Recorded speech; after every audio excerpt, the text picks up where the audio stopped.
হে তরুণ যুবকের একটা উদাহরণ দেব। এ দুনিয়া হলো পান্থশালা, এ দুনিয়া হলো প্রতীক্ষালয়। হযরতে ভাই আমার দোস্ত আমার হযরতে ঈসা রূহুল্লাহ তিনি সফরে বেরিয়েছেন, ভ্রমণে যাবেন।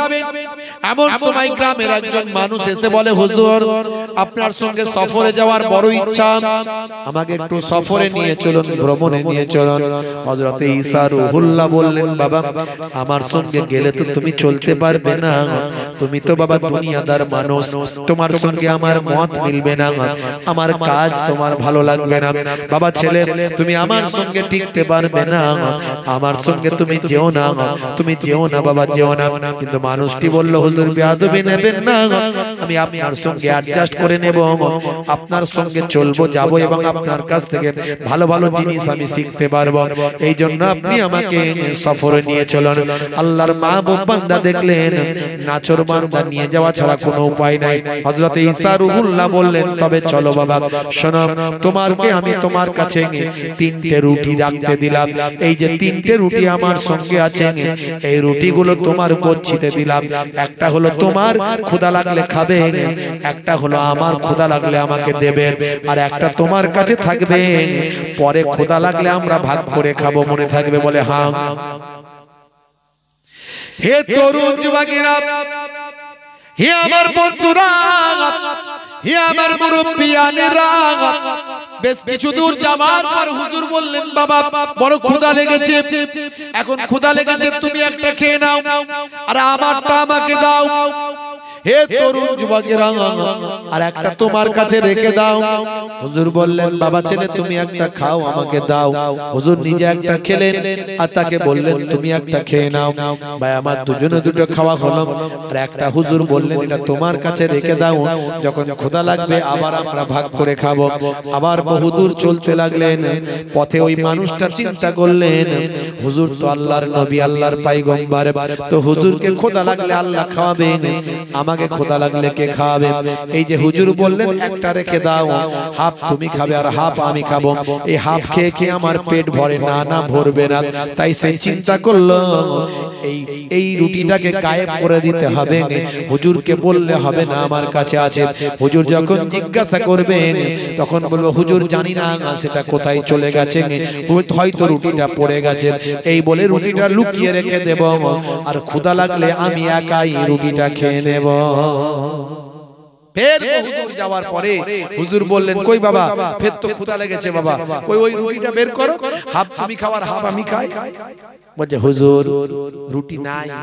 বলে কোথায়? বলে কোথায় কি হয়ে গেছে বুঝতে পারছি না, গায়েব হয়ে গেছে। হুজুর গায়েব হয়ে গেছে, পড়ে পড়ে গেছে হয়তো। তাই নাকি বাবা? এটা হতে পারে, রুটি নাই তোমার কাছে? আল্লাহর নবী ঈসা রূহুল্লাহকে আল্লাহ অনেক ক্ষমতা দিয়েছিলেন। হে তরুণ যুবকেরা, হযরতে ঈসা রূহুল্লাহ আমার আল্লাহ এমন নিয়ামত দিয়েছিলেন, তিনি জন্মান্ধ ব্যক্তির চোখে যদি হাত বুলাতেন, আল্লাহর কুদরতি ক্ষমতা ঈসা নবীর দোয়ায় তার হাতের ওসিলায় আমার আল্লাহ জন্মান্ধ ব্যক্তির জন্মের চোখখানা ফিরিয়ে দিতেন।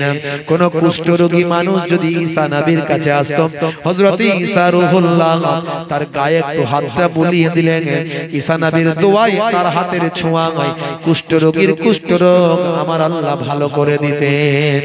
হে তরুণ যুবকেরা, কার বাড়িতে কি রান্না হয়েছে হযরত ঈসা নবী বলে দিতেন, বাবা তোমার বাড়িতে এইটা রান্না হয়েছে, মানুষ অবাক হয়ে যেত, হুজুর কি করে বললেন? আমার আল্লাহ আমাকে বলিয়ে দিয়েছেন তাই বলছি। এইভাবে হুজুর দ্বীনের দিকে, ইসলামের দিকে, আল্লাহর পথে মানুষকে আহ্বান করতেন। শুধু তাই নয়, হযরত ঈসা রূহুল্লাহ মাটি দিয়ে যদি একটা পাখি বানাতেন, পাখি বানানোর পরে হযরত ঈসা রূহুল্লাহ মাটির পাখিটাকে বলতেন, হে পাখি তোমার ভিতরে আমি রূহ দিয়ে দিলাম, যাও এবার তুমি উড়ে চলে যাও। হযরত ঈসা নবীর দোয়াতে মাটির তৈরি পাখি জিন্দা জীবিত হয়ে রূহ নিয়ে উড়ে চলে যেত।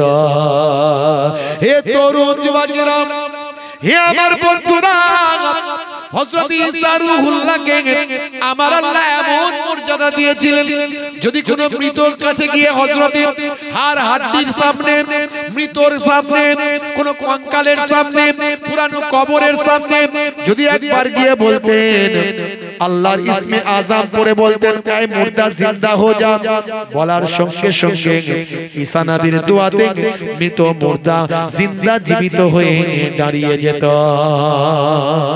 জোরে হবে না? আল্লাহ এই মর্যাদা ঈসা নবীকে দিয়েছিলেন। ঈসা নবী কি জানতে পারবেন না?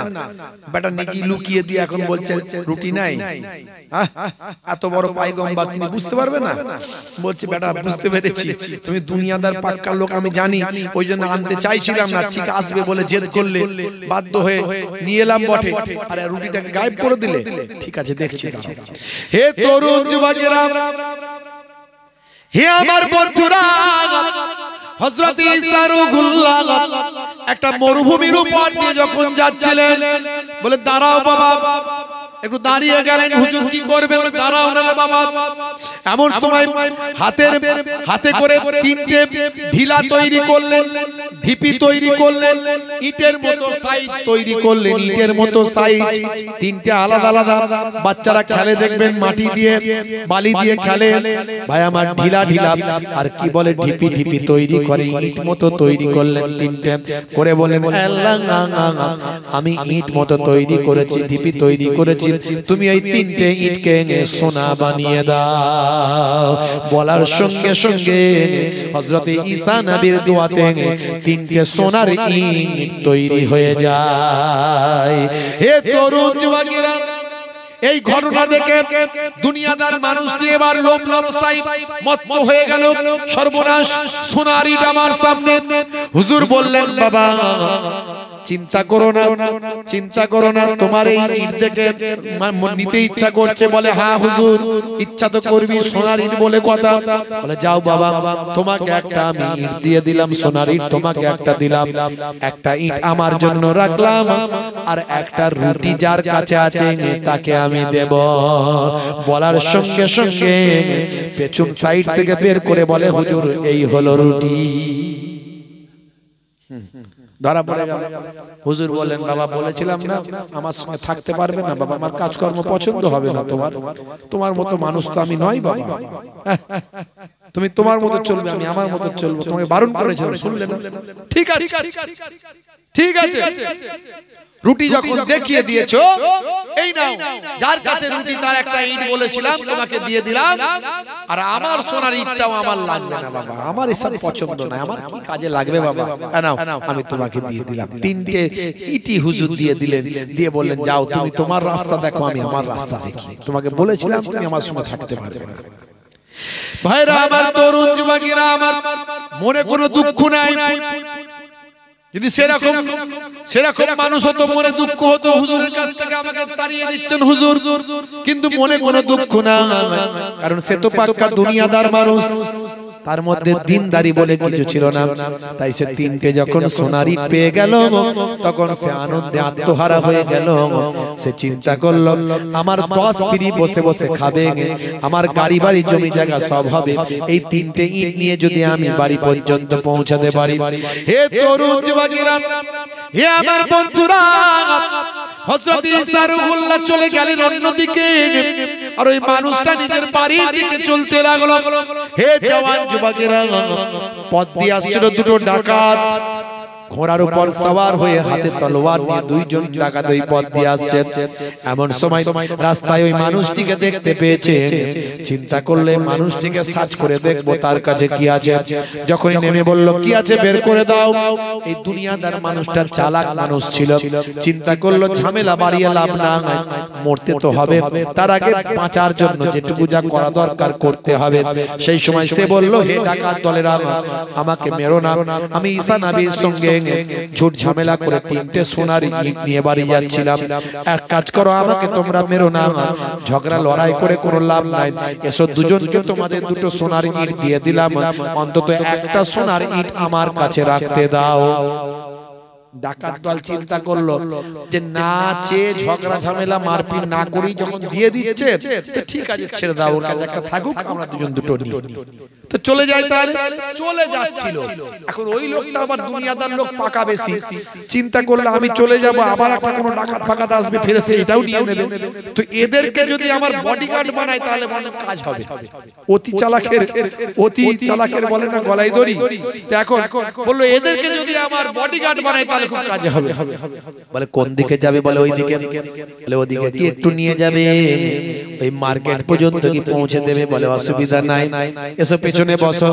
ঘোড়ায় বসে গেল।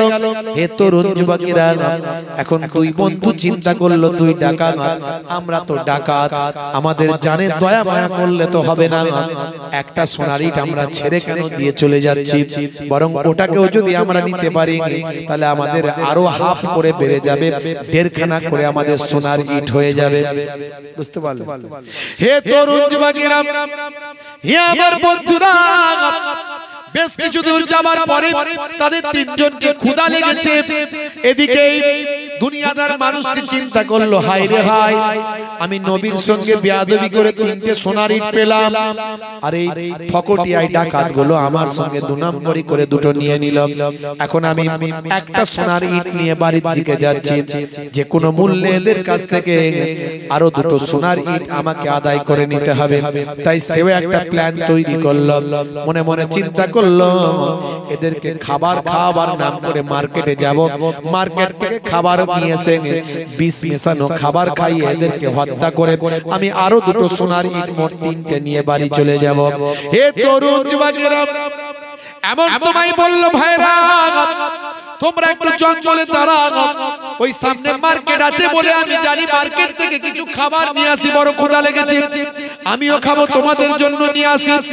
এমন সময় ওই দুনিয়াদার মানুষটি মার্কেটে গেল খাবার আনার জন্য, খাবারে বিষ মাখিয়ে খাবারটা নিয়ে আসলো, আর এদিকে এই দুইজন ডাকাত তৎক্ষণাৎ প্ল্যান করে নিল ও যখন খাবারটা নিয়ে ফিরবে ওকে তলোয়ার মেরে দুখানা করে দেব, ওর ইটটাও আমরা নিয়ে দেড়খানা করে ভাগ করে নেব। এই প্ল্যান নিয়ে এরাও জঙ্গলের ভিতর দাঁড়িয়ে রইল। সবই মিলে গেল বাবা। হে তরুণ যুবকেরা, যখন ওই ব্যক্তি খাবারটা নিয়ে যখন ফিরে আসলো, এই ডাকাতগুলো তাকে দুখানা করে দিল তলোয়ার মেরে, দুখানা দু টুকরো করে দিয়ে চিন্তা করলো বেটা মারা গেছে, আমাদের দেড়খানা করে ইটগুলো হয়ে গেছে, এসো দুই ভাই মিলে আমরা খাবারটা খেয়ে নিই। বিষ মাখানো খাবার খেয়ে এরাও পটল ডাঙায় চলে গেল। তিনটে ডেড বডি তিন দিকে পড়ে রইল, তিনটে সোনার ইট তাদের সামনে পড়ে রইল। দেখেছেন? এর নাম দুনিয়া। ফেরেশতা জিবরাইল আলাইহিস সালাম সেই পথ দিয়ে এসে ঈসা রূহুল্লাহকে বললেন, হে নবী ঈসা, আপনার লোকটা কোথায়? বলে ওই চলে যাচ্ছে। বলে সে তো আর চলে যায়নি হুজুর, সে সোনার ইট নিয়ে মরে পড়ে আছে, তার সঙ্গে দুটো ডাকাত দলও পড়ে আছে। হুজুর আফসোস করে বলেন, আহারে এর নাম দুনিয়া। মানুষ দুনিয়া দুনিয়া করে জীবন চলে যাবে, আল্লাহর পথ থেকে তারা ফিরে আসবে না, আল্লাহর পথ থেকে দূরে সরে যাবে, দুনিয়া দুনিয়া করে পেরেশান হয়ে যাবে, দুনিয়ার মাল সম্পদ দুনিয়াতেই রয়ে যাবে, দুনিয়ার মানুষ আর দুনিয়াতে থাকবে না। কিতাবের মধ্যে এসেছে আদ-দুনিয়াও মাজরাতুল আখিরা, দুনিয়াটা হলো আখিরাতের শস্য ক্ষেত্র। এখানে আপনাকে কন্ট্রোল করতে হবে, দুনিয়ার মায়া মহব্বত ভালোবাসা ত্যাগ করে আল্লাহর নৈকট্য হাসিল করতে হবে, দয়ার নবীর সুন্নতের তাবেদারি করতে হবে। বন্ধুরা আমার, আজ প্রতিজ্ঞা করুন আমরা নামাজি হব। আজ প্রতিজ্ঞা করুন আমরা নামাজি হয়ে যাব, রাসূলের সুন্নত ওয়ালা হয়ে যাব। সবচেয়ে বড় ইবাদত হলো নামাজ, সেই নামাজ ছেড়ে দেবেন না। আফজালুল ইবাদাতি ইবাদাতুস সালাত, আফজাল ইবাদত হলো নামাজ। ওয়া আকিমুস সালাত, কোরআন মাজিদে আল্লাহ 82 বার নামাজের কথা বলেছেন। যদি ইচ্ছাকৃতভাবে কোন ব্যক্তি নামাজ ছেড়ে দেয়, ইচ্ছাকৃতভাবে নামাজ ছেড়ে দিলে তার শাস্তি হবে 14টা, তার মধ্যে দুনিয়াতে হবে 5টা, দুনিয়াতে হবে 5টা। ওই ব্যক্তির চেহারায় নেককারের জ্যোতি থাকবে না, এক নাম্বার হলো ইচ্ছাকৃতভাবে নামাজ ছেড়ে দিলেন, ওই ব্যক্তির চেহারায় নেককারের নেক মানুষের জ্যোতি থাকবে না। দুই নাম্বার হলো তার রুজি রুটিতে কোনো বরকত হবে না। তিন নাম্বার হলো ওই ব্যক্তি যে বেনামাজি ব্যক্তি, সেই ব্যক্তির কোনো ভালো কাজের সওয়াব পাবে না। চার নাম্বার হলো যখন তার যুদ্ধে সে তার নিজের জন্য কোনো দোয়া চাইবে, সেই দোয়াটাও আল্লাহর দরবারে কবুল হবে না। আর পাঁচ নাম্বার হলো কোন নেক বান্দা যদি বেনামাজি মানুষের জন্য দোয়া চায়, সেই দোয়াটাও কাজে লাগবে না। 14টা শাস্তি হবে বেনামাজি বান্দা, দুনিয়াতে 5টা। অনেকে বলে হুজুর দোয়া করবে, এইজন্য যারা অরিজিনাল হুজুর তারা বলে বাবা নামাজ পড়ো তো বাবা। হ্যাঁ হুজুর নামাজ পড়ো, তার দোয়া কাজে লাগবে। আর নামাজ যদি না পড়ো ও কোনো আল্লাহর ওলির দোয়া কাজে লাগবে না। তাহলে বেনামাজি বান্দা, হে মায়েরা বোনেরা, হে যুবকেরা, তরুণীরা, শুনে রেখে দেন, বেনামাজি ইচ্ছাকৃতভাবে যারা নামাজ ছেড়ে দেয়, হে যুবক, হে যুবক, 14টা শাস্তি আল্লাহর নবীর হাদিস থেকে পাওয়া যায়। তার মধ্যে দুনিয়াতে হলো 5টা। এক নাম্বার বললাম বেনামাজির চেহারায় কোনো নেককারের জ্যোতি থাকবে না। দুই নাম্বার হলো বেনামাজি কোনো কাজের সওয়াব পাবে না। তিন নাম্বার নেক কাজের সওয়াব পাবে না, ভালো কাজ করলে তার নেকি হবে না। তিন নাম্বার হলো বেনামাজি নিজের জন্য যেটা দোয়া চাইবে সে দোয়া কাজে লাগবে না। চার নাম্বার ওই বেনামাজির ভাই আমার তার জন্য কোন মানুষ যদি ভালো কোনো দোয়া চায় সেই দোয়াটাও কবুল হবে না। হে তরুণ যুবকেরা, বেনামাজির কোন জীবন জীবিকায় বরকত থাকবে না। এটা হলো এই 5টা হলো দুনিয়াতে, আর 3টে হলো মৃত্যুর সময়। মৃত্যুটা হবে 1 নাম্বার জিল্লাতের সঙ্গে বেইজ্জতির সঙ্গে মওত হবে। 2 নাম্বার হলো মৃত্যুর সময় প্রচন্ড ক্ষুধার্ত অবস্থায় মারা যাবে। মৃত্যুর সময় 3 নাম্বার হলো প্রচন্ড পিপাসা অবস্থায় মারা যাবে। এই 3টে হবে মৃত্যুর সময়কার শাস্তি। আর ভাই আমার কবরে গেলে 3টে শাস্তি হবে। 1 নাম্বার হলো কবরের মাটিটা বড় সংকীর্ণ হয়ে যাবে। এদিককার মাটি ওদিককার মাটির সঙ্গে সে বেনামাজি বান্দাকে আটার মতো পিসাই করে ফেলবে, পিষে ফেলবে, আবার গোটা করবে, আবার পিষে ফেলবে, আবার গোটা করবে। এইভাবে 1 নাম্বার শাস্তি। 2 নাম্বার হলো বেনামাজির কবরটা আগুনের কুণ্ডুতে পরিণত হবে। হে তরুণ যুবকেরা, 3 নাম্বার কবরের শাস্তি হবে সুজা আকরা নামে একটা ভয়ঙ্কর সাপ আল্লাহ বেনামাজি বান্দার কবরে নিয়োগ করবে। যে সাপটা দুনিয়ার জমিনে একবার যদি নিঃশ্বাস ফেলতো কিয়ামত পর্যন্ত সেই জায়গায় ঘাস তৈরি হতো না। এই 3টে শাস্তি ভাই আমার ওই সাপটা তাকে দংশন করবে, করতে থাকবে। এইভাবে কষ্টের মধ্যে তার আর কবরে কাটবে। এই 3টে শাস্তি তার আর কবরে শুরু হবে। অনেকে বলে হুজুর কবরে তো কই শাস্তি টাস্তি শুনতে পাই না, আমরা কবরের ধারে যাই, বল ফল কুড়াতে যাই, মাঝে মাঝে ভাঙা কবরে পড়ে যাই, বল কুড়িয়ে নিয়ে আসি, কই কিছুই তো আওয়াজ পাই না। আচ্ছা ভাই, স্বপ্নের মধ্যে দেখবেন অনেকে স্বপ্নের মধ্যে পুড়ে যাচ্ছে, ডুবে যাচ্ছে, মার খাচ্ছে, হ্যাঁ অ্যাক্সিডেন্ট হচ্ছে। আচ্ছা এটা কি অন্য কেউ বুঝতে পারে না। ওই যে স্বপ্নের মধ্যে পাচ্ছে ঘুমন্ত অবস্থায় সেই কষ্টটা অনুভব করে, ওই কবরে গেলে যে শাস্তি পায় সেই অনুভব করবে, আর কেউ বুঝতে পারবে না। কিয়ামতের দিনে 3টে শাস্তি হবে। একটা হলো ভাই আমার দোস্ত আমার, কিয়ামতের দিনে তাকে অনেক জিল্লাতের সঙ্গে রাখা হবে। হে তরুণ যুবকেরা, হে আমার মুরব্বিয়ানেরা, কিয়ামতে তার হিসাবটা বড় কঠিনের সঙ্গে নেওয়া হবে, কঠিন হিসাব হবে। 1 নাম্বার। 2 নাম্বার হলো আমার আল্লাহ তার উপর অসন্তুষ্ট থাকবেন, নারাজ থাকবেন কিয়ামতের দিনে। এটা হলো 2 নাম্বার। আর 3 নাম্বার হলো ফেরেশতারা টানতে টানতে বড় অপমানের সঙ্গে জাহান্নামের ভিতরে ঢুকিয়ে দেবে। এই 3টে কিয়ামতের দিনে শাস্তি হবে। হে মুসলমান, ইচ্ছাকৃতভাবে নামাজ ছেড়ে দিলে তার 14টা শাস্তি হবে, মনে রাখবে। নামাজ ছেড়ে দেবেন না। 82 বার আল্লাহ নামাজের কথা বলেছেন, ওয়াকিমুস সালাত, নামাজ কায়েম করো, নামাজ কায়েম করো। শুধু নামাজ পড়লে হবে না, কায়েম করতে হবে। বাপ নামাজ পড়ে, সন্তান পড়ে না। স্ত্রী নামাজ পড়ে, স্বামী পড়ে না। ছেলে নামাজ পড়ে, ভাই নামাজ পড়ে, বোন নামাজ পড়ে না। হে তরুণ যুবকেরা, ওয়াকিমুস সালাত মানে নামাজ কায়েম করো। তার মানে নিজে পড়ো, অন্যকে পড়াও, এর নাম কায়েম করা। শুধু নিজে পড়লেই বাঁচবেন না।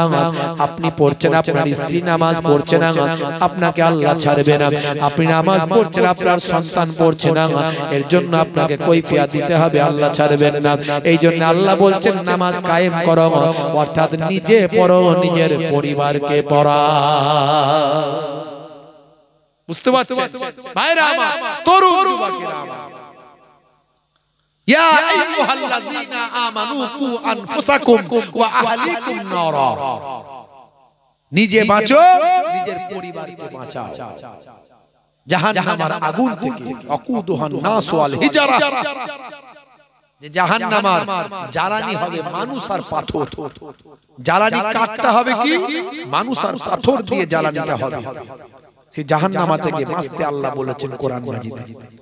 সেই নামাজের সময় হলে নামাজ ছাড়বেন না বাপ, নামাজের টাইম হলে নামাজ ছেড়ে দেবেন না।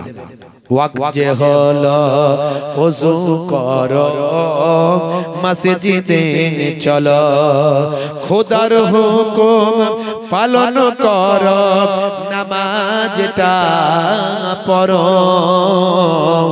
ওয়াক্ত যে হলো ওযু করো, মসজিদে চলো, দিন রাত 5 ওয়াক্ত নামাজ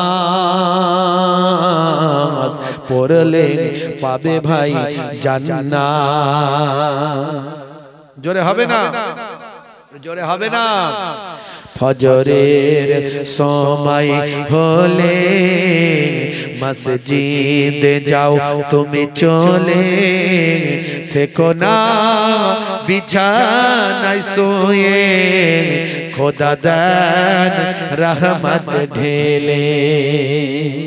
জোরে হবে না?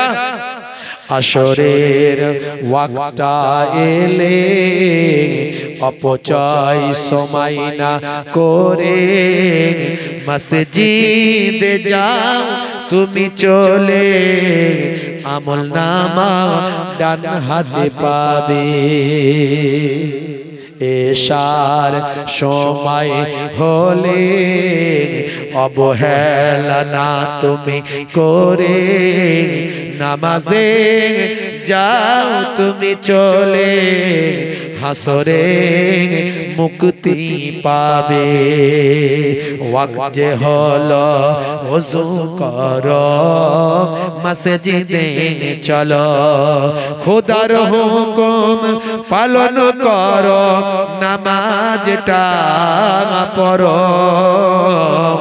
ওয়াক্ত যে হলো ওযু করো, মসজিদে চলো, দিন রাত 5 ওয়াক্ত নামাজ পড়লে পাবে ভাই জান্নাত। নানা জান ছোট হুজুর পীর কেবলা রাহমাতুল্লাহ আলাইহি বলতেন, বাবা কি দিয়ে বোঝালে বুঝবে বলো? ঝোড়া আর কোদাল দিয়ে বোঝালে বুঝবে বাবা? ঝোড়া আর কোদাল দিয়ে বোঝাবো? নানা জান বলতেন, মুরব্বী মানুষদের মনে থাকবে। আর আমার দাদা জান মায়াপুর পীরনগরী হুজুর কেবলা বলতেন, বাবা দিনে রাতে 24 ঘন্টায়, দিনে রাতে 24 ঘন্টায় 12 মিনিট করে সময় দিলে 5 12 60 1 ঘন্টা, 1 ঘন্টা নামাজে দাও। 1 ঘন্টা নামাজে দিলে আল্লাহ তোমার 23 ঘন্টা কামিয়াবি করে দেবে। আল্লাহ নিজেই বলছেন, হে মুয়াজ্জিন বলো হাইয়া আলাস সালাহ, এসো নামাজের দিকে এসো। বলে না? বলে না? হাইয়া আলাস সালাহ,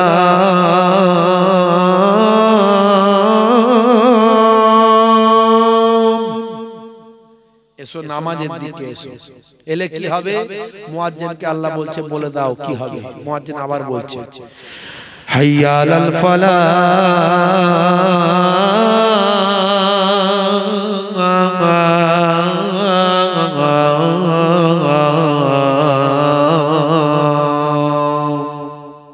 নামাজে এলে আমি আল্লাহ বলছি তুমি কামিয়াবি পাবে। কামিয়াবি যদি পেতে চাও নামাজে এসে সিজদায় হাজিরা দাও। কামিয়াবি যদি পেতে চাও নামাজে এসে ইমামের সঙ্গে দাঁড়িয়ে যাও।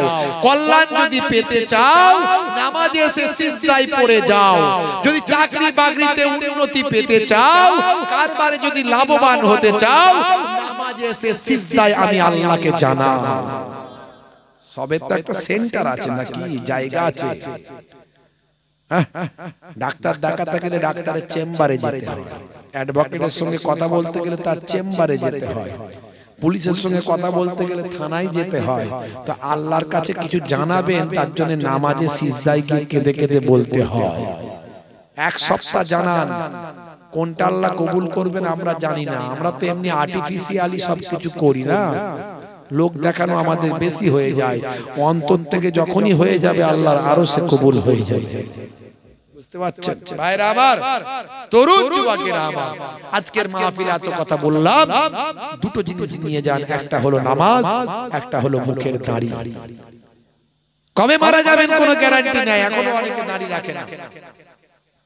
কেউ বলে বুড়ো হলে রাখবো, কেউ বুড়ো হয়ে গেছে তাও এখন 60 বছর ওয়াজ শুনছে, তবু দাড়ি রাখার গুরুত্ব বোঝে না।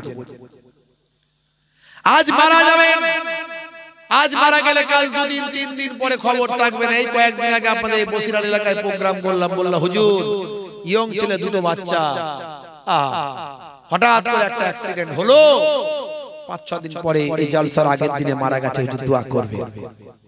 কখন কে মারা যাবে কোনো গ্যারান্টি নেই বাপ। আজ মারা গেলে কাল 2 দিন হয়ে যাবে।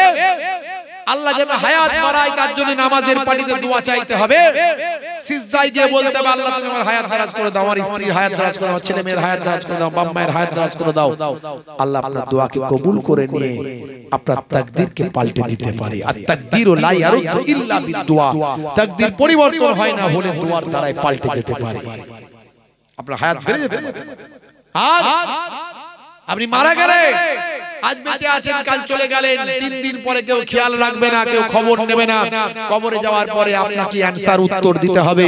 মুনকার নাকির ফেরেশতা যখন বলবে মান রব্বুকা, দেখতে পাবে মুখে দাড়ির দেখা, হতে পারে ওই দাড়িটা হবে নাজাতের জারিয়া, যদিও এটা হয় সুন্নাত বলে রাখা। লোক দেখানো নয়, ফ্যাশনদারি নয়, সৌন্দর্যের জন্য নয়, সুন্নত বলে রাখুন, অটোমেটিক সৌন্দর্য হয়ে যাবে, অটোমেটিক ফ্যাশন হবে, কারণ দাড়ি এখন ফ্যাশন হচ্ছে। কিন্তু আপনি সুন্নত বলে রাখুন, দেখবেন ওই সুন্নত হিসাবে যদি রেখে থাকেন আপনার অন্তর থেকে ওই দাড়িটা নাজাতের জারিয়া হতে পারে। কবরে গেলে কোনো সুন্নত দেখা যাবে না, একটা সুন্নত দেখা যাবে মুখের দাড়ি। জোরে বলুন সুবহানাল্লাহ। সে দাড়িটা রাখুন বাপ। হে যুবকেরা, ছোট ছোট করে রাখুন, বড় রাখতে বলছি না। আমি মুহিবুল্লাহ হুসাইনির মতো রাখতে গেলে অনেকটা ঈমানের দম থাকা দরকার। এই যে মাওলানা সাহেবের মতো দাড়ি রাখতে গেলে অনেকটা ঈমানের দম দরকার, তবে রাখতে পারবে, নাহলে পারবে না। বুঝতে পারছো? হ্যাঁ। আর অন্তত ছোট ছোট করে রাখো, ঈমানের শক্তি বেড়ে গেলে তখন বড় দাড়ি রাখবে। এখন ছোট ছোট রাখো, এই অবস্থায় কবে মরে যাবে কোনো গ্যারান্টি নাই, কবে মারা যাবে কোনো গ্যারান্টি নাই। অন্তত কবরে যাওয়ার পরে ওই দাড়িটা নাজাতের জারিয়া হয়ে যেতে পারে। ভাইরা আমার, তরুণ যুবকেরা আমার, এই দুনিয়া পান্থশালা, এই দুনিয়া প্রতীক্ষালয়। এখানে যেমন কাজ করবে তেমন তার ফলটা কিয়ামতের দিন আল্লাহ দেবে। পৃথিবীর মানুষ, আল্লাহ বলছেন বাল তুসিরুনাল হায়াতাদ দুনিয়া ওয়াল আখিরাতু খায়রুন ওয়া আবকা। এই দুনিয়া হলো ক্ষণস্থায়ী, পরকাল হলো চিরস্থায়ী। সে চিরস্থায়ী জায়গার জন্য ভাবো। বাবা মার, আপনাদের খেদমত থেকে বিদায় নেব। যাওয়ার আগে একটুখানি বলবো, দুটো জিনিস নিয়ে বাড়ি ফিরবেন। একটা হলো নামাজ, একটা হলো সবচেয়ে বড় সুন্নত মুখের দাড়ি। এই দুটো জিনিস করলে 70 থেকে 90% অন্যায় অপরাধ আপনার কাছ থেকে সরে এমনি চলে যাবে, আর আপনি এমনি সঠিক পথে পরিচালিত হতে পারবেন। জি হ্যাঁ, এই দুটো কাজ করুন। আর যে উঠনি রোগনি দুর্বল ছিল, সে শক্তি আপন দেহে পেল। ওই শুকনো ছিল দুধের বাট, যে বাটেতে দুধ যে ফিরে এলো। যে দেখলো রহমতি ওই নূর হলো তার আধার মনের দূর কি শক্তি নূরের ফলে কি শক্তি নূরের ফলে নূরে হক মুজাসসাম দোলে এসে মা আমিনার কোলে 12 রবিউল আউয়ালে 12 রবিউল আউয়ালে আল্লাহুম্মা সাল্লি আলা আমিনিয়া টুকটাক ফোন করছি বলে দেন এখানে আছি ওয়াজ করছি রিং হলে ওয়া আলা আলিহি দয়ার নবী গো আমার ময়ার নবী গো সব ছাড়িব কিন্তু তোমায় ছাড়তে পারি না বলুন না সুবহানাল্লাহ জোরে হবে না সব ছাড়িব কিন্তু তোমায় ছাড়তে পারি না ছাড়িনি ছাড়ব না ছাড়তে পারি না ছাড়িনি ছাড়ব না ছাড়তে পারি না সব ছাড়িব কিন্তু তোমায় ছাড়তে পারি না আল্লাহুম্মা সাল্লি আলা আছে বলো নাকি আসছে আচ্ছা وعلى آل سيدنا मेरा नबी सबसे बड़ा सब नबियों पर रहमतुल लिल आलमीन भेजा है परवर मेरा नबी सबसे बड़ा सब नबियों पर रहमतुल लिल आलमीन भेजा है परवर सब ছাড়িব কিন্তু তোমায় ছাড়তে পারি না সব ছাড়িব কিন্তু তোমায় ছাড়তে পারি না ছাড়িনি ছাড়ব না ছাড়তে পারি না সব ছাড়িব কিন্তু তোমায় ছাড়তে পারি না আল্লাহুম্মা সাল্লি আলা وعلى آله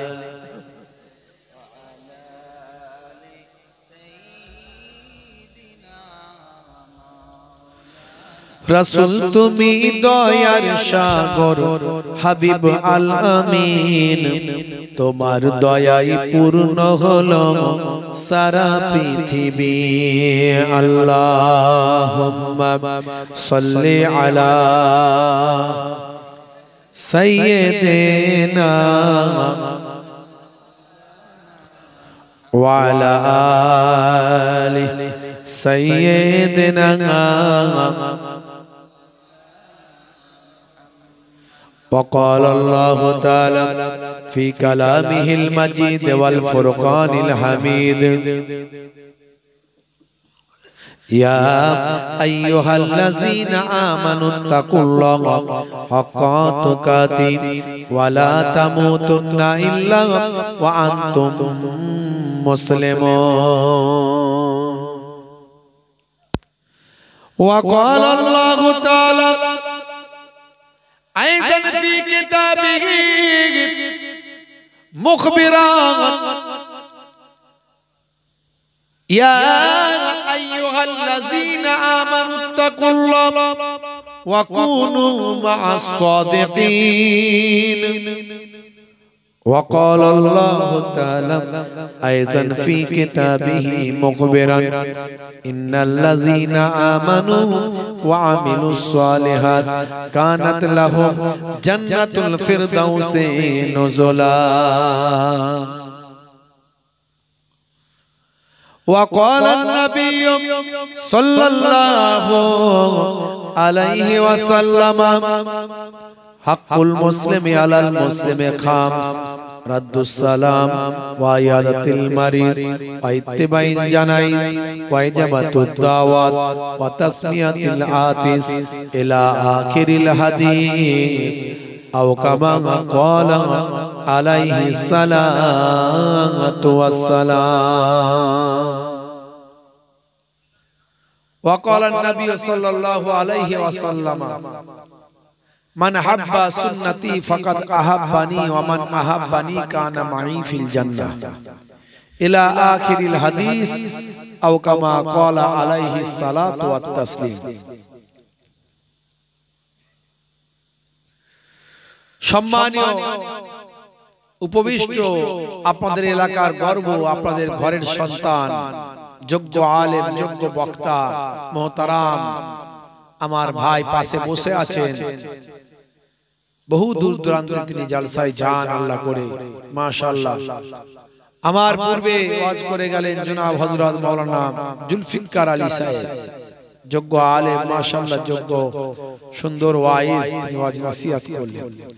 গ্রামের ইমাম সাহেব, মাওলানা সাহেব, তারা হয়তো দু চার কথা করে আলোচনা করেছেন, বলেছেন। আমি আপনাদের খেদমতে, আপনাদের ভাই, আপনাদের খেদমতে এসেছি।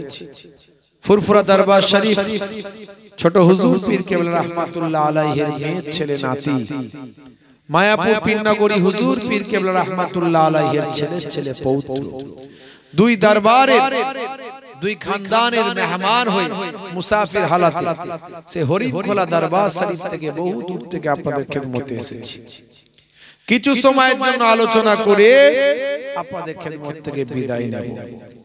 আজকের জলসা দেওয়ার উদ্দেশ্য হলো একটাই, উদউ ইলা সাবিলি রাব্বিকা বিল হিকমাতি ওয়াল মাউইজাতিল হাসানা। তোমরা মানুষকে ইসলামের দিকে আহ্বান করো, ডাকো সুন্দর উপদেশ, সুন্দর কৌশলের দ্বারা।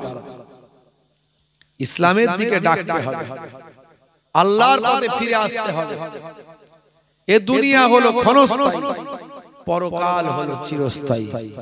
আল্লাহ কোরআন মাজিদে বলেছেন, বাল তুসিরুনাল হায়াতাদ দুনিয়া ওয়াল আখিরাতু খায়রুন ওয়া আবকা। এ দুনিয়া হলো তোমাদের জন্য অল্প দিনের, ক্ষণস্থায়ী, আর পরকাল হলো চিরস্থায়ী। সেখানে আর মৃত্যু হবে না।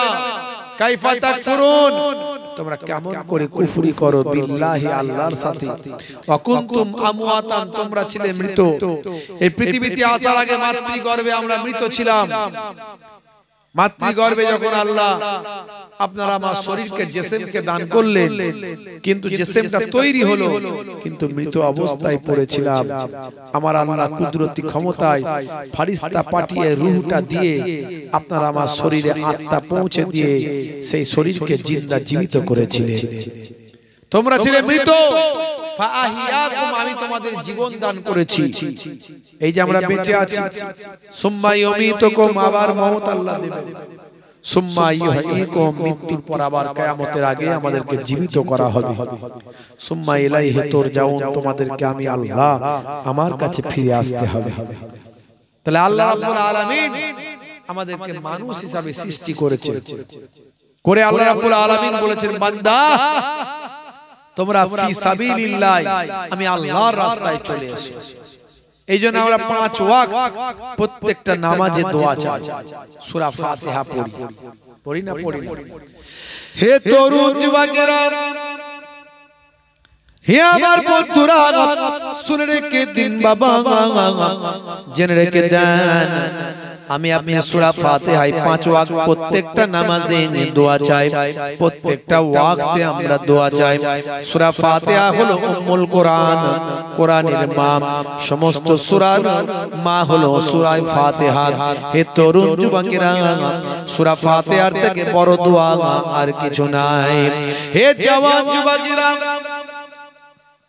আপনার জবান পবিত্র রেখে, আপনার শরীর পবিত্র রেখে এই দোয়া পড়ে আপনি যেটাই ফুঁক দেবেন, ইনশাআল্লাহ আল্লাহ এই দোয়ার খাতিরে, আপনার জবানের দোয়ার খাতিরে আল্লাহ কাজ দেবেন, ফায়দা দেবেন।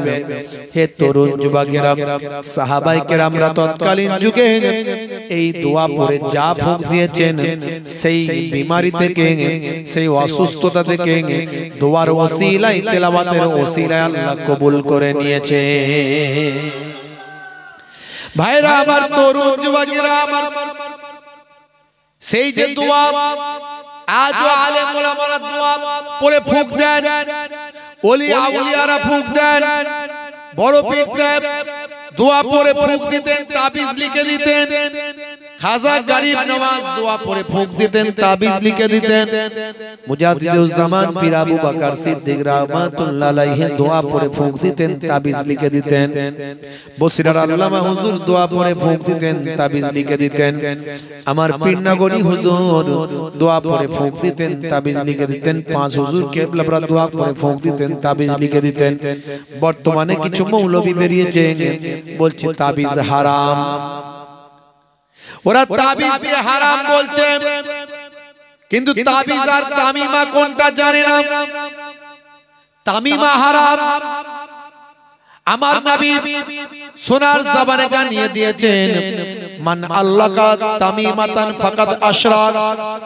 যে তামিমা টাঙালো, যে তামিমা টাঙালো, যে তামিমা গলায় বাঁধলো, হাতে বাঁধলো, সে শিরক করলো।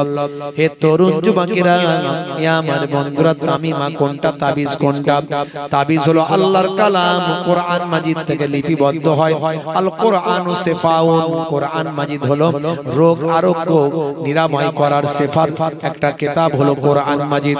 কোরআন মাজিদকে আমার আল্লাহ কোরআনের আয়াত দ্বারা বলেছেন, কোরআনের আয়াত দ্বারা শিফা দান হয়। আমার আল্লাহ কোরআন থেকে বলেছেন, কোরআন মাজিদে লিপিবদ্ধ আছে। হে তরুণ যুবকেরা, সেই কোরআন হলো রোগ নিরাময়কারী একটা কিতাব। আবার সেখান থেকে দোয়া দ্বারাতে রোগ নিরাময় হয়। হাদিস পাকের মধ্যেও আছে, তৎকালীন যুগের সাহাবীরা ভাই আমার সূরা ফাতিহা পড়ে ফুঁক দিয়েছেন, তৎক্ষণাৎ আমার আল্লাহ সূরা ফাতিহার ওসিলায় ওই মানুষটার রোগটাকে আমার আল্লাহ ভালো করে দিয়েছেন। সহিহ হাদিসের মধ্যে প্রমাণ পাওয়া যায়। আর তামিমা কোনগুলো? আল্লাহর কোরআন ব্যতীত যদি কোন রকম কোন আংটি দিয়ে বলে এই পাথর তোমার রোগ ভালো করবে, এই অষ্ট ধাতু তোমার রোগ ভালো করবে, এই লোহা তোমার রোগ ভালো করবে, তামা তোমার রোগ ভালো করবে, এই ধুলো তোমার রোগ ভালো করবে, এই পীরের দরবারের ধুল তোমার রোগ ভালো করবে, এই মাটি তোমার রোগ ভালো করবে, এই যে তোমার কি বলে গাছের ছাল তোমার রোগ ভালো করবে, এই রকম ধারণা যেটা করা হয় এটা হলো তামিমা। এই তামিমা যে চিন্তা করলো, তামিমা ধারণ করলো আর মনে করলো রোগ ভালো করবে তামিমা, এই ভাই আমার এই জাতীয় জিনিসগুলো আল্লাহর নবী বলেন সে আল্লাহর সঙ্গে শিরক করলো। তাবিজ আর তামিমা আলাদা। কিন্তু এক শ্রেণীর মূর্খ মৌলবী বেরিয়েছে যারা কিতাব না পড়ার কারণে তাবিজ আর তামিমাকে এক করে ফেলে। বুঝতে পারছেন? আল্লাহর কালামগুলো মানুষের গলা থেকে খুলে ছুঁড়ে ফেলে দেয়। এই আল্লাহর কালামকে ছুঁড়ে ফেলে দিয়ে আল্লাহর কালামকে অসম্মান করার কারণে তাদের ঈমানের খাতরা এসে যাবে, বেঈমান হয়ে যেতে পারে। যে কোরআন মাজিদের তাজিম করার জন্য আল্লাহর ওলি হয়ে গেছে। আপনারা জানেন বেশার হাফিজ, হে তরুণ যুবকেরা, বসরার বিখ্যাত মাতাল নাম হলো বেশার হাফিজ। মদ না খেলে তার দিন চলে না, মস্ত বড় মাতাল। হে তরুণ যুবকেরা, হে আমার বন্ধুরা, আমার আল্লাহ মদকে হারাম করেছেন, নেশাকে আমার আল্লাহ হারাম করেছেন। দয়ার নবী নেশা সম্পর্কে হাদিসের মধ্যে জানিয়েছেন। হে তরুণ যুবকেরা, হে আমার বন্ধুরা, আল্লাহর নবী বলেন কুল্লু মুশরিক কুল্লু ভাই আমার প্রত্যেক নেশা হলো হারাম, কুল্লু মুশকিরিন হারাম, প্রত্যেক নেশা হলো হারাম। আমার আপনার নবী বলেন। হে তরুণ যুবকেরা, আমার আল্লাহ কোরআন মাজিদের মধ্যে জানিয়ে দেন, ইন্নামাল খামরু ওয়াল মাইসিরু ওয়াল আনসাবু ওয়াল আজলামু রিজসুম মিন আমালিশ শাইতান। হে তরুণ যুবকেরা, আমার আল্লাহ বলেন মদ হলো, মদ খাওয়া হলো শয়তানি কাজ, জুয়া খেলা হলো শয়তানি কাজ। এগুলো সব আমার আল্লাহ সুদকে হারাম করেছেন, মদকে হারাম করেছেন, জুয়াকে হারাম করেছেন। ভাই আমার তরুণ যুবকেরা, এইভাবে আমার আল্লাহ নির্দিষ্ট করে দিয়েছেন কোরআন মাজিদে। হে মুসলমান, মদ খাওয়া হারাম, কিন্তু মাতাল আছে না নাই? এর বড় মাতাল কিছু আছে, বলে হুজুর নেশা ছাড়তে পারে না। ভাইরা আমার, তরুণ যুবকেরা আমার, মদ এমন একটা জিনিস মানুষকে নেশাগ্রস্ত করে তোলে। হিতাহিত জ্ঞানটাকে ইন্টারনেটে ভাইরাল আপনি দেখবেন। জায়গার নাম হলো ব্রাজিল। হে তরুণ যুবকেরা, হে আমার বন্ধুরা, এই ব্রাজিলে দেখতে পাওয়া যায় ইন্টারনেটে ভাইরাল হয়েছে একজন মাতাল মদ খাওয়ার পরে তার শরীর বেসামাল, সে আর দাঁড়াতে পারে না, সে আর চলতে পারে না, হাঁটতে পারে না, এবার জমিনে পড়ে যাবে। ইন্টারনেটে দেখা যাচ্ছে, ভাইরাল হয়েছে। আমার কাছে ভিডিওটা এক ভাই পাঠিয়েছে। হে তরুণ যুবকেরা, হে আমার বন্ধুরা, এমন সময় দেখা যায় তার একটা পোষা ষাঁড় ছিল, ষাঁড়, পোষা ষাঁড়। সেই ষাঁড়টি তখন সেখানে ছিল। মাতাল মালিককে পেছন থেকে ঠেলে গোতা মেরে মেরে মেরে মেরে সেই ষাঁড়টি তার বাড়ির দিকে নিয়ে আসছে। আর সেও আনন্দের সঙ্গে নিজে না চলে ষাঁড় ধাক্কা মারলে তবে সে চলে। এইভাবে চলতে চলতে চলতে চলতে সে তার বাড়ির দিকে যায়। ইন্টারনেটে এই ভিডিওটা ছড়িয়ে পড়েছে। সারা পৃথিবীর মানুষ, কোটি কোটি মানুষ দেখছে আর মন্তব্য করছে যে মাতালের থেকে ষাঁড় ভালো, ওর বুদ্ধি বেশি। বুঝতে পারছেন? তাহলে মাতাল হয়ে গেলে ওর থেকে ষাঁড়ের বুদ্ধি বেশি হয়ে যায়। কথা ঠিক না? এই জন্য আমার আল্লাহ হারাম করেছে মদ খাওয়া। কিন্তু তৎকালীন যুগেও মাতাল ছিল। হে তরুণ যুবকেরা, জায়গার নাম হলো বাসরা। বাসরার বিখ্যাত মাতাল হলেন হযরতে বিশার হাফিজ, যিনি পরবর্তীকালে আল্লাহর ওলি হয়ে গিয়েছিলেন। বিশার হাফিজ মদ না খেলে দিন তার কাটে না। ভাইরা আমার, তরুণ যুবকেরা, আমার মুরব্বিয়ানেরা, মদ খেয়ে তিনি বেঘর হয়ে পড়ে থাকেন প্রতিদিন। একদিন দেখতে পাওয়া যায় মদখানায় যাওয়ার সময় আল্লাহর কালামুল্লাহ পাক বিসমিল্লাহির রহমানির রহিম এই দোয়াটা, এই আল্লাহর কালামটা জমিনে পড়ে আছে। তিনি চিন্তা করলেন, হায় রে হায়, আমি তো মুসলমান ঘরের সন্তান, আমি মাতাল হতে পারি, কিন্তু আল্লাহর কালাম জমিনে পড়ে আছে, আমার আল্লাহর মোবারক নাম জমিনে পড়ে আছে, রহমান রহিম নামটা জমিনে পড়ে আছে, দয়ালু মেহেরবান নামটা জমিনে পড়ে আছে। আমি মুসলমান ঘরের সন্তান, কেমন করে আল্লাহর নাম ছেড়ে দিয়ে আমি চলে যাব? হে তরুণ যুবকেরা, হে আমার বন্ধুরা, হে আমার মুরব্বিয়ানেরা, শুনে রেখে দিন বাবা।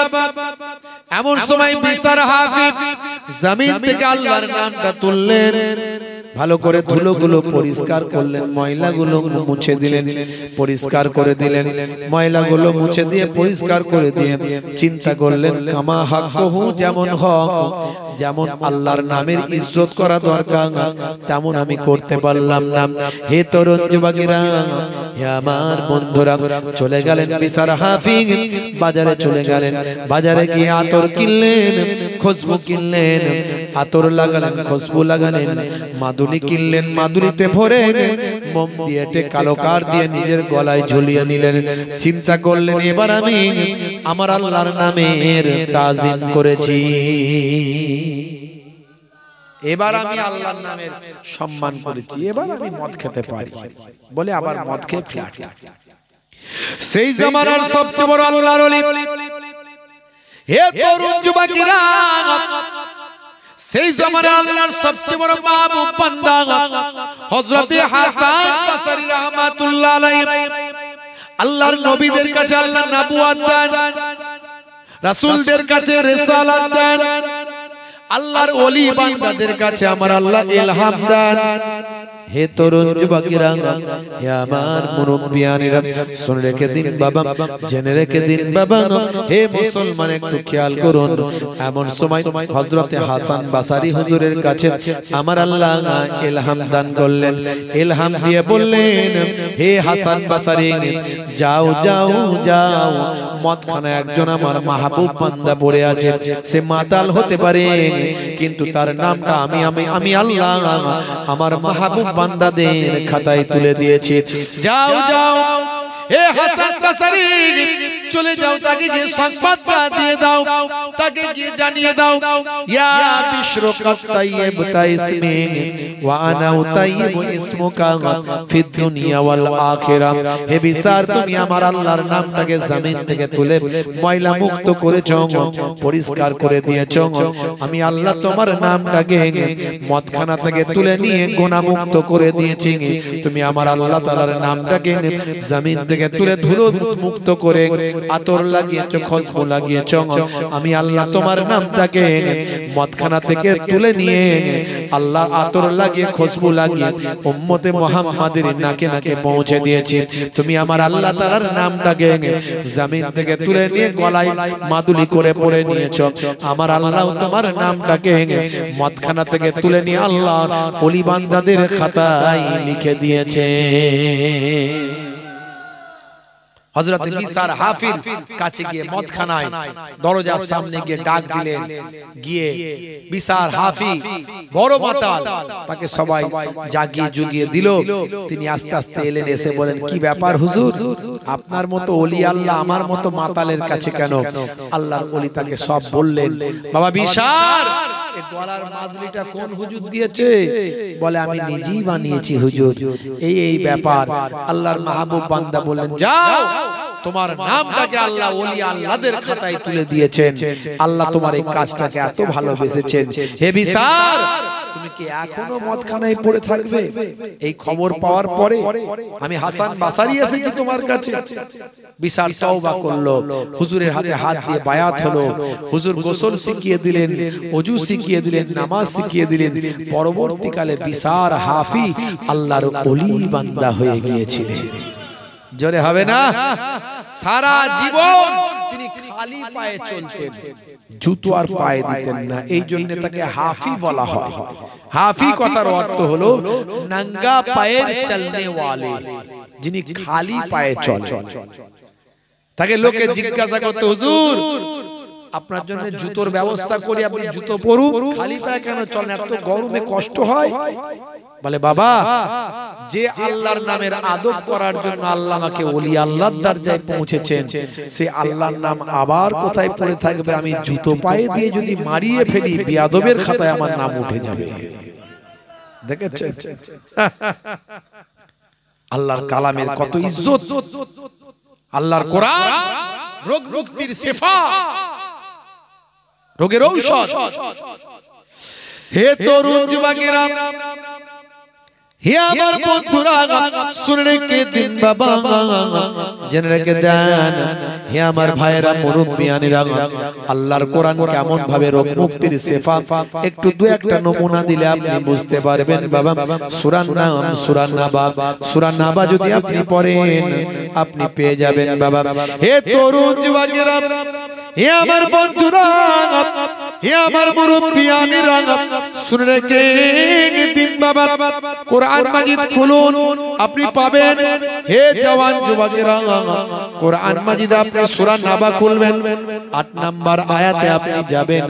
৮ নাম্বার আয়াতে গেলে আপনি পাবেন, ওয়া খালাকনাকুম আজওয়াজা ওয়া জাআলনা নাওমাকুম সুবাতা ওয়া জাআলনাল লাইলা লিবাসা ওয়া জাআলনান নাহারা মাআশা ওয়া বানাইনা ফাওকাকুম সাবআন শিদাদা। জোরে হবে না?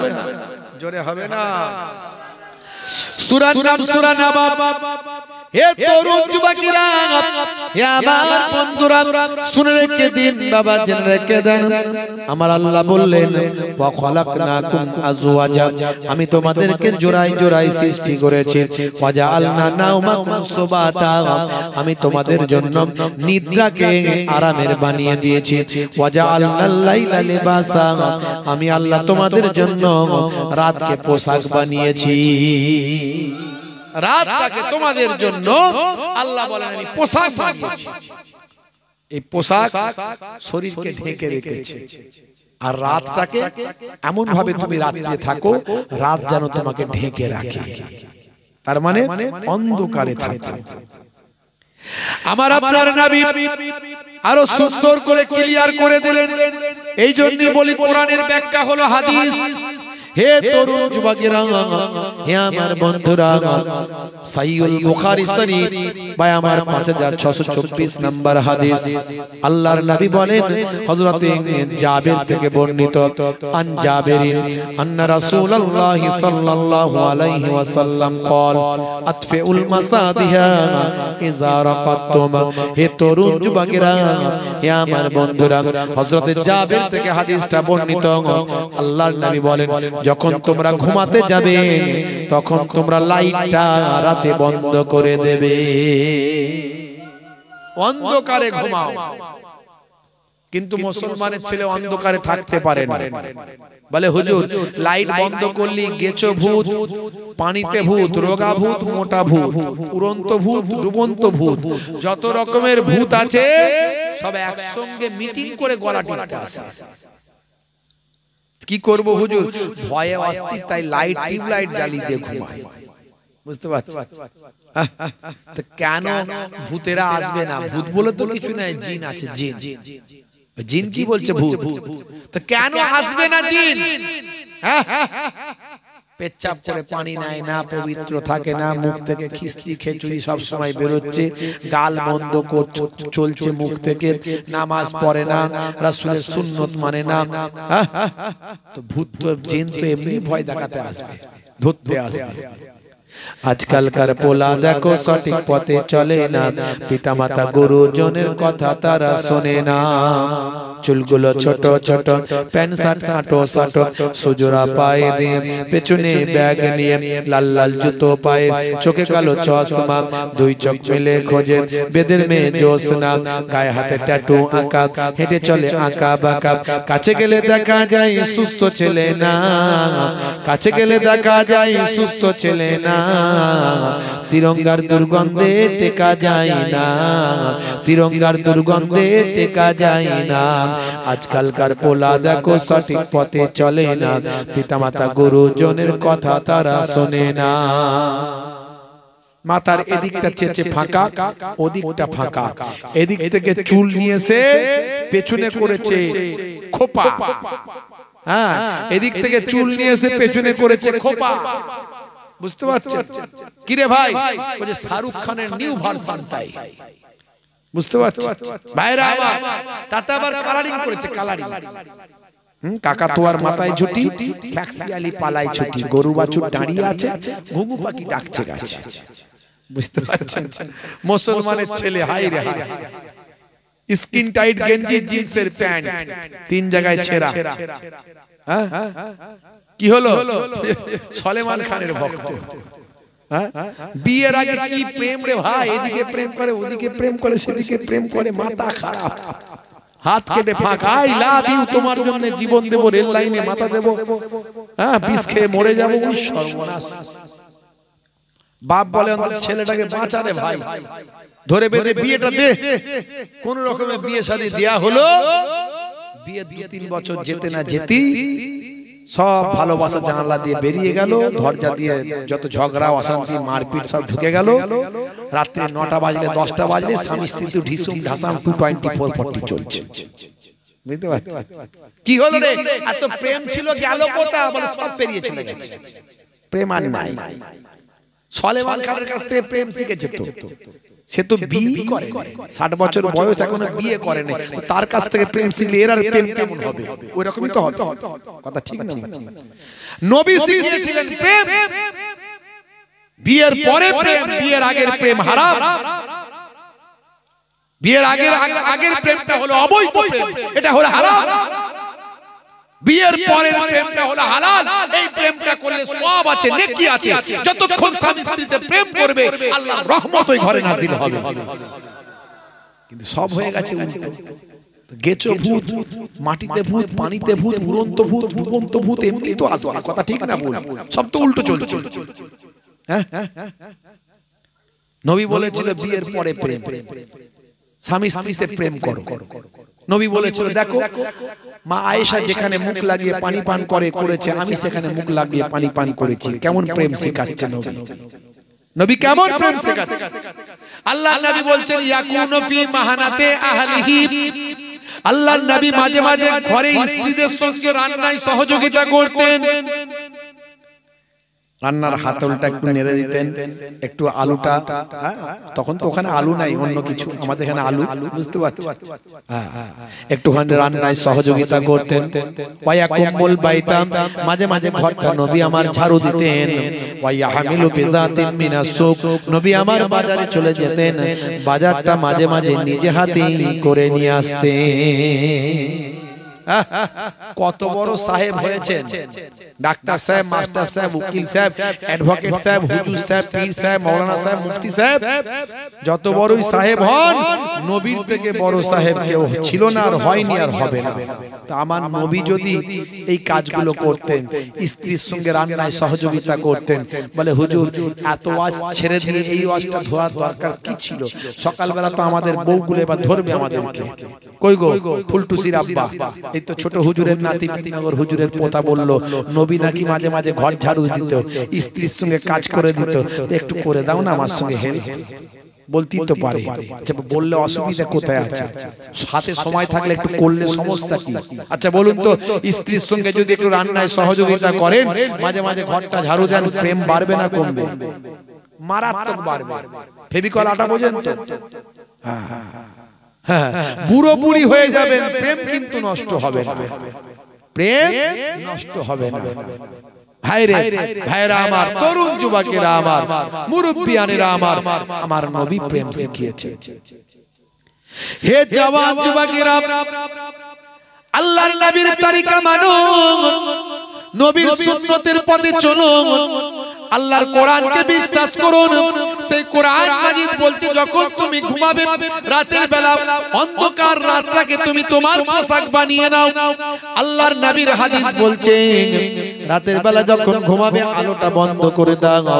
1450 বছর আগে কোনো প্যাথোলজি ছিল না, কোনো বাবা সেই সময় ভাই আমার কোন রকম কোন ল্যাবরেটরি ছিল না, কোন রকম যন্ত্রপাতি ভাই আমার ব্যারোমিটার, থার্মোমিটার, মাইক্রোস্কোপ, স্টেথোস্কোপ ভাই আমার কোন রকম X-ray machine, ECG machine, ultrasound, হে তরুণ যুবকেরা কোন রকম যন্ত্রপাতি সে সময় ছিল না, নাসা ছিল না, ইসরো ছিল না।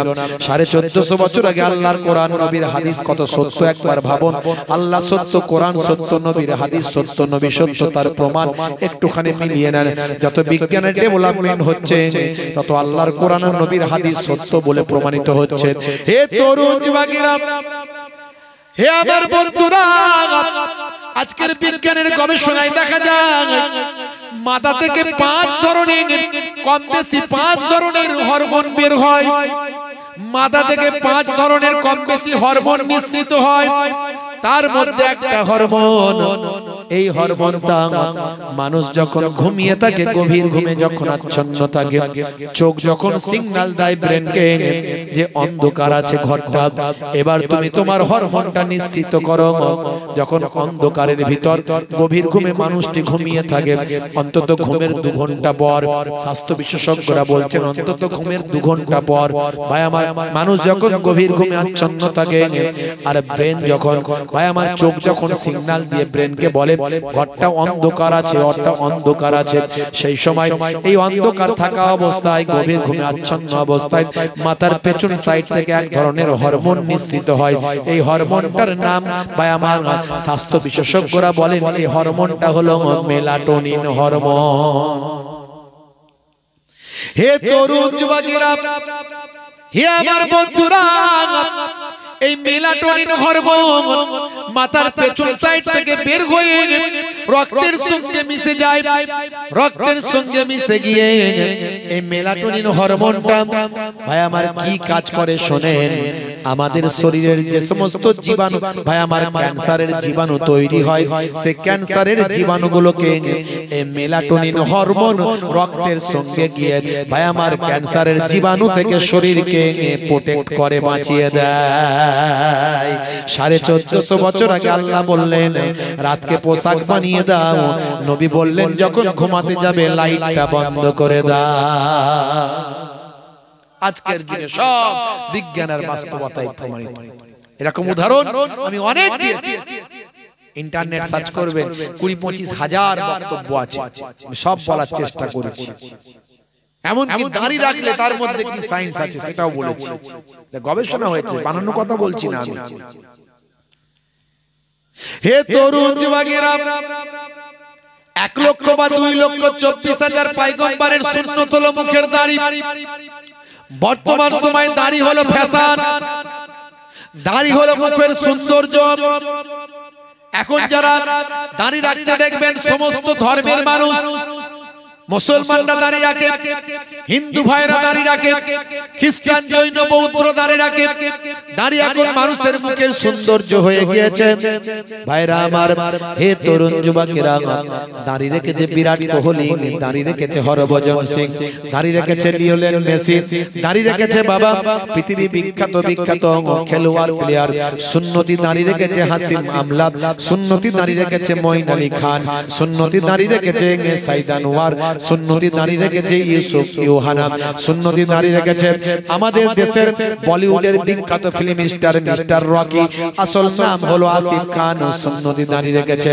হে তরুণ যুবকেরা, দাড়ি এখন ফ্যাশন, দাড়ি এখন মুখের সৌন্দর্য। ভারতের প্রাক্তন প্রাইম মিনিস্টার মুখের দাড়ি ছিল, বর্তমান প্রাইম মিনিস্টারের মুখের দাড়ি আছে। হে তরুণ যুবকেরা, এই দাড়ি নিয়ে গবেষণা হলো আমার কোথায়? অস্ট্রেলিয়া, জায়গার নাম হলো ব্রিসবেন। ব্রিসবেনের ভাই আমার বিখ্যাত ইউনিভার্সিটি, ইউনিভার্সিটি অফ কুইন্সল্যান্ড। এই কুইন্সল্যান্ডের ইউনিভার্সিটি ভাই আমার ইউনিভার্সিটি অফ কুইন্সল্যান্ডের ভাই আমার দাড়ি নিয়ে গবেষণা করা হলো। দুইজন বিখ্যাত গবেষক ইউনিভার্সিটি অফ কুইন্সল্যান্ডে ভাই আমার ল্যাবরেটরিতে দাড়ি নিয়ে গবেষণা করলেন। তারা গবেষণা করে প্রতিবেদন পেশ করলেন। তারা বললেন মুখের দাড়ি রাখলে সূর্য থেকে একটা অতি বেগুনি রশ্মি পৃথিবীর জমিনে নেমে আসে। সূর্য থেকে অতি বেগুনি রশ্মিটা যেটা মানুষের শরীরে স্কিনে ব্যাড ইফেক্ট তৈরি করে। যাদের মুখে মুখ ভর্তি দাড়ি থাকে তাদের দাড়ির কারণে মুখের সৌন্দর্য, মুখের স্কিনকে সূর্যের অতি বেগুনি রশ্মি থেকে মুখের সৌন্দর্য, মুখের স্কিনকে দাড়িটা বাঁচাতে সাহায্য করে। শুধু তাই নয়, স্কিনের ডাক্তারদের জিজ্ঞাসা করবেন, দাড়ি রাখার উপকারিতা তারা বলতে পারবেন। এবং আই স্পেশালিস্ট, এখানে কিছু এমন নার্ভ আছে, নিউরো আছে, যেগুলো আমাদের চোখের সঙ্গে সম্পর্ক। বারবার সেখানে ব্লেড আর ওই খুর লাগালে আমাদের এখানে সবচেয়ে স্কিনটা হলো পাতলা, যেটা আমাদের নার্ভের সঙ্গে খুব অল্প একটুতেই নার্ভ পাওয়া যায়। বায়া মাসে নার্ভের সমস্যা হতে পারে, চোখের সমস্যা হতে পারে। তাই দাড়ি রাখলে চোখের উপকার, স্কিনের উপকার এবং স্বাস্থ্যের জন্য উপকার। অতি বেগুনি রশ্মি থেকে দাঁড়িয়ে আপনাকে আমাকে প্রোটেক্ট করছে। জোরে বলুন সুবহানাল্লাহ। 1450 বছর আগে আল্লাহ এবং রাসূল যা বলেছেন আজকের যুগে বিজ্ঞান আর বাস্তবতায় প্রমাণিত হয়েছে। কত উদাহরণ দেব আমি আপনাদের কাছে, এরকম অনেক উদাহরণ আমি দিয়েছি। বেশি লম্বা চওড়া বলবো না। এই দুনিয়া হলো পান্থশালা, এই দুনিয়া হলো প্রতীক্ষালয়। হে তরুণ যুবকেরা, দুনিয়ার মোহে আল্লাহ ভুলে যাবেন না, দুনিয়ার মোহে নবী ভুলে যাবেন না। আমার আল্লাহ কোরআন মাজিদে বললেন, ইয়া আইয়ুহাল্লাযীনা আমানু লা তুলহিকুম আমওয়ালুকুম ওয়ালা আওলাদুকুম আন যিকরিল্লাহ ওয়া মান ইয়াফআল যালিকা ফাউলাইকা হুমুল খাসিরুন। হে তরুণ যুবকেরা, হে আমার বন্ধুরা, হে আমার মুরব্বিয়ানেরা, হে বিশ্বাসী বান্দারা, আল্লাহ বললেন হে বিশ্বাসী বান্দারা, তোমরা যেন তোমাদের সন্তান, তোমাদের মাল মাতা, তোমাদের সম্পদ পেয়ে আল্লাহকে যেন ভুলে না যাও, আল্লাহর ইবাদতটা যেন ভুলে না যাও। আল্লাহর ইবাদতটা যদি তোমরা ভুলে যাও, আমি আল্লাহ বলি পরিণামে তোমরা ক্ষতিগ্রস্ত হবে। খুব সাবধান, ক্ষতিগ্রস্ত থেকে যদি বাঁচতে চাও তাহলে আল্লাহর ইবাদতে মশগুল হয়ে যাও।